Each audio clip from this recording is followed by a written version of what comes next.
Greetings, my name is Thomas. I'm currently reaching out from the village of Uday in the historic Meskheti region of Georgia, which is a small country nestled in the Caucasus Mountains of Eastern Europe between Russia and Turkey. I've been living with a local Georgian family here for the past year as part of my work with First Things Foundation, an American nonprofit facilitating entrepreneurial folk whose ideas are often beyond the scope of larger NGOs.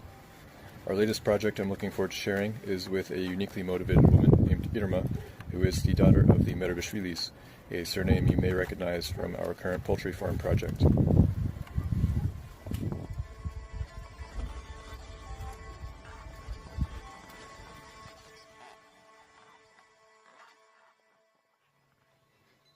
In this brief presentation, I will offer a bit of background into Irma's project and touch on a few of our main requirements.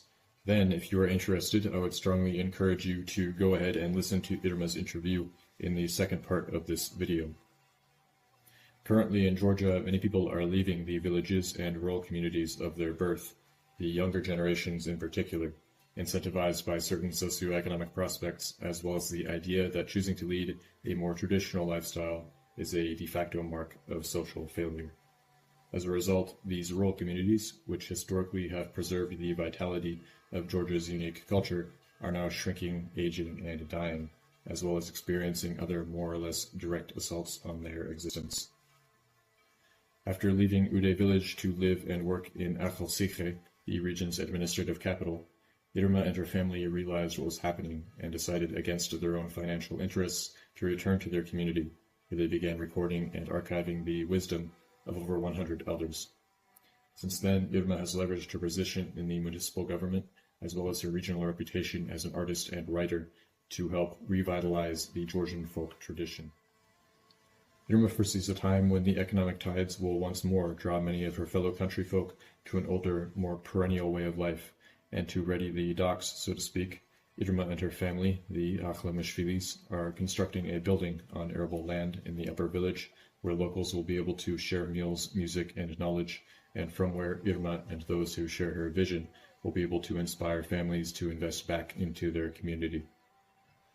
The family is calling this place Nafsa Gudeli, which translates as boat harbor in English, after the legend of Uday village's origins as a coastal settlement in the past when the seas reached up to the mountains. There's particularly interesting folklore surrounding the existence of a ship anchor to which shepherds tether their flocks on the side of a mountain near Uday's alpine settlement, which I may share in a future update. There are many things that drew me to this project. However, one of the main things is its potential to branch off into an indefinite number of future projects, such as winemaking, beekeeping, hospitality, tour services, after-school programs for anything from music to mushroom foraging. There is a lot of potential. Additionally, Irma has recently partnered with the Georgian agricultural organization Alkana in the creation of a local seed library for endangered endemic crops, which the family has begun experimentally cultivating in order to produce enough seeds to share with local farms. Here is what we need. Here is what we're asking for. 80 bags of cement, 120 bags of plaster, 100 square meters of gypsum board, inventory for 1 kitchen, 5 bedrooms, and 2 bathrooms, and utilities for a 350 square meter building. Most of the manual labor is currently being taken on by friends and volunteers within the community. However, contractors will be required for more specialized tasks. For the building, we are looking to fundraise a minimum of $10,000, with the total cost rounding out to around $23,000, some of which the bank has agreed to loan, although Irma's family is trying not to take on too much debt. I remember when John Heers, our boss, first met Irma while he was visiting our site back in June, and he said to us, "She has all the energy, all you need to do is support her." So this is what I'm doing. This is what I pray those watching will help me do. And once again, if any of this piques your interest, please see part 2 of this video. I did my best to provide semantically accurate subtitles for Irma's interview, and she can probably articulate her vision better than I can. Until next time, thank you for your attention, and God bless.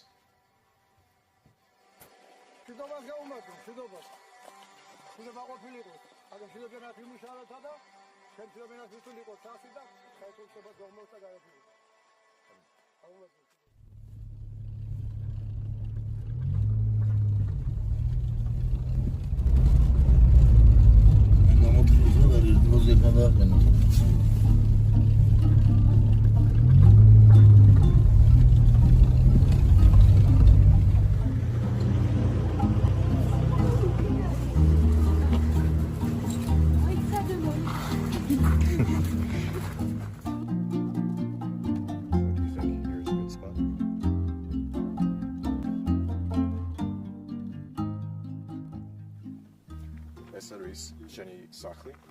რა გეგმა გაქვთ ამ ადგილისთვის? მოგესალმებით.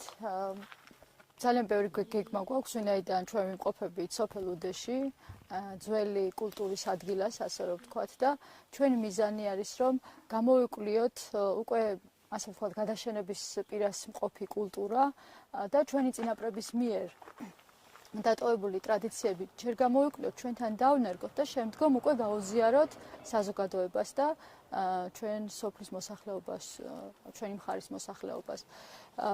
ეს არის ჩვენი მთავარი და ძირითადი მიზანი.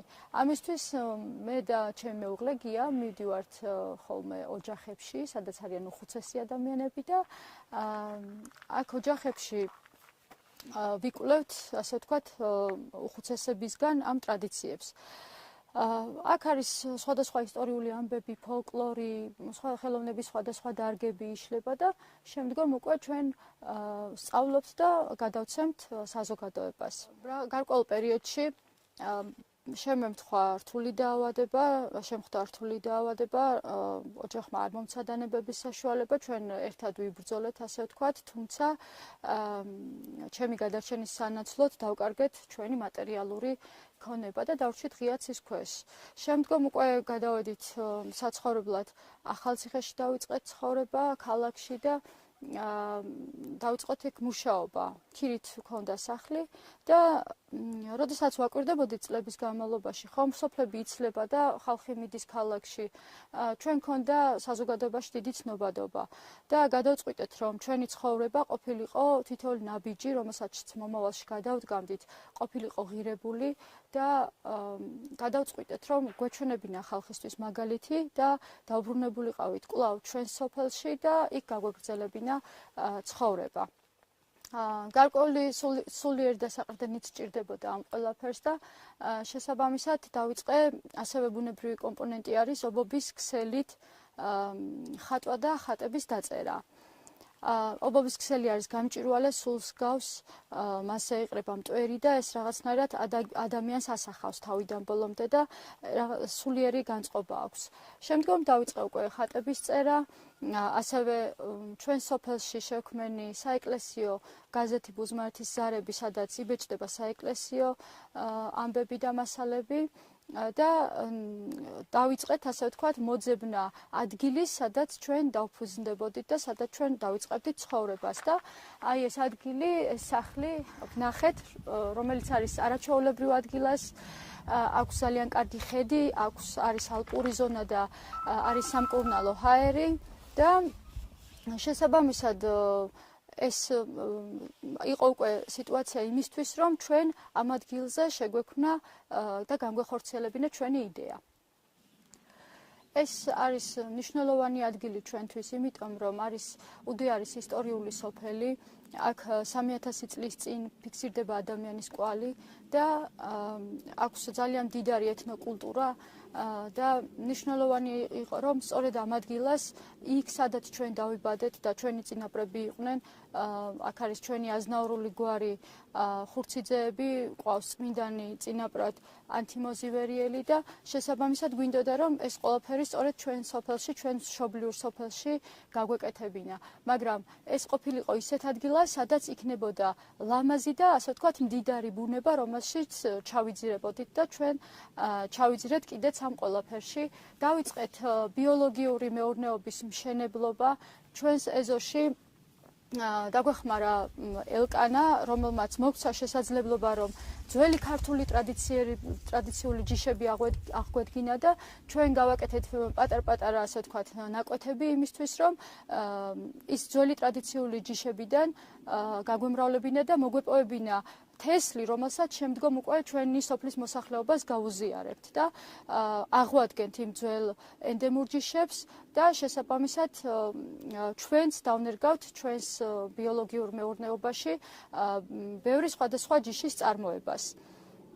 ასევე აქ ჩვენთან მოსულ სტუმრებს შესაძლებლობა ექნებათ, რომ მიიღონ სწორედ აქ მოყვანილი ბიოლოგიურად სუფთა პროდუქტი. აქ არის სუფთა წყალი და ასე ვთქვათ, ჰაერი იმისთვის, რომ ეს ყველაფერი იყოს ბიოლოგიურად სუფთა. ასევე ჩვენ 100 მეტი ხე დავრგეთ იმისთვის, რომ კიდევ უფრო მეტად ბუნებრივად გამდიდრდეს ჩვენი გარემო, ასევე ხელი შეეწყო იმასაც, რომ მოეწყო გზა, სხვადასხვა ინფრასტრუქტურული, ასე ვთქვათ, სიტუაცია უფრო გახდა შესაძლებელი აქ მარტივად მოსვლა და შესაბამისად ეს მნიშვნელოვანი არის კიდევ იმისთვის, რომ ეს უბანი, რომელიც ცოტათი მოწყვეტილი იყო სოფელს, გახდა უფრო მიმზიდველი სხვა ადამიანებისთვისაც და ის სახლები, რომლებიც თქვა დღეს არის მიტოვებული, კვლავ დასახლდება და კვლავ გაათბობენ ამ სახლებს ადამიანები. ჩვენ სახლში გვინდა გავაკეთოთ უკვე გადაშენების პირას მყოფი კულტურა არის ეს დედაბოძი, რომელსაც აქვს ძალიან მნიშვნელოვანი სიმბოლური დატვირთვა ოჯახში და ასევე მესხური ბუხარი. ისეთივე ბუხარი, როგორცაც ჩვენი წინაპრები უდეში აკეთებდნენ ის ბუხარი და გვინდა რომ რაღაცნაირად ეს ტრადიცია კიდევ უფრო მეტად გახდეს თვალსაჩინო სხვა ადამიანებისთვის, ჩვენი სტუმრებისთვის, ასევე გვინდა დავნერგოთ ადგილობრივი მესხური ყურძნის ჯიშები მოვიყვანოთ და დავნერგოთ ჩვენთან მეღვინეობა.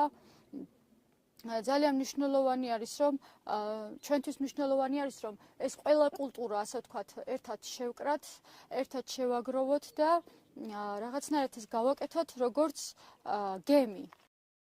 მე მინდა დიდი მადლობა უთხრა ამ კომპანიას, იმ ადამიანებს, ვინც ცდილობენ, რომ ადამიანებს გაუკეთონ სიკეთე და მიცენ საშუალება და მოგცენ საშუალება, რომ ჩვენც სხვა ადამიანებისთვის ვიყოთ დასაყრდენი, დავეხმაროთ და მათაც გაუზიაროთ ის სიკეთე, ის ფინანსური დახმარება, რასაც ისინი, ასე ვთქვათ, ჩვენთვის აკეთებენ. დიდი მადლობა ამისთვის. გაგვაჩერე აქ.